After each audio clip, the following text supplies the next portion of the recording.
Questions, please.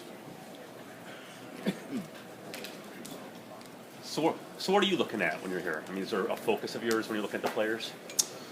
I mean, every year there's a number of things you're obviously able to take away from the combine. If I was going to rank them, I'd say that the interviews are probably, from my perspective, the most important. There's a lot that comes out of the interviews. If you look at how the interview process has grown over the years, just the implementation of video, the players, the prospects are a lot more prepared than they probably were 10, 15 years ago. So the interaction is high velocity. There's a lot more interaction. You have to, dig deeper, and it's fun. So I'd say the interviews are very important. The workouts are obviously important, but the video and the access that you have to the video afterwards is very resourceful.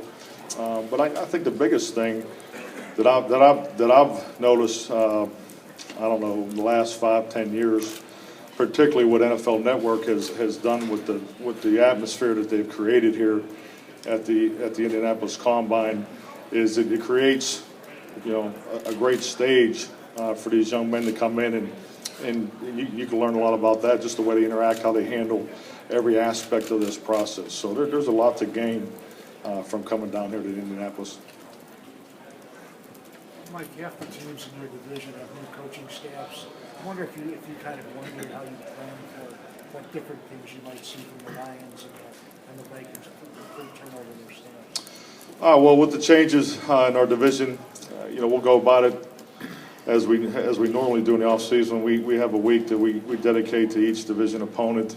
It'll obviously be different. There'll be some projection in how we think Detroit's going to play, and how we feel that Minnesota's going to play. Obviously Minnesota will look at a lot of Cincinnati film and things like that. So there'll be a lot of projection. But really, I think the way the league has gone with the scheduling, division games do come a little later normally. So I'm hopeful that'll hold true, and I think it helps you a little bit, because once these teams get 4 or 5 games under their belt, their identity is shown, and how they want to play gives you a little better idea how you're going to stack up against them. Mike, how do you feel about the increased Thursday night games in the NFL schedule? Well, I don't know the specifics of it. I know there's obviously a new TV contract out there, and I know there's an emphasis on Thursday games. We've played in our share of them, pretty much every other year.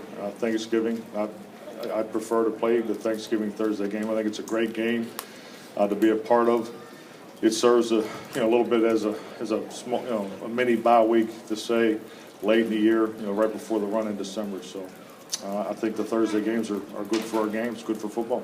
Coach, what was the team's evaluation of rookie running back Jonathan Franklin, and how do you expect his role to potentially change in year 2?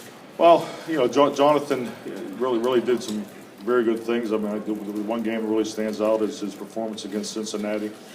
Try to get him involved on special teams, some of the things he has not done in college. So that was an adjustment for him, but he's a great fit for us. I mean, it was unfortunate when he did get hurt, but hopefully he'll be ready to go next year. And he fits into our program. He's a great teammate, hard worker. He definitely has impact, playability, and we probably got to do a better job getting him more involved on Sundays.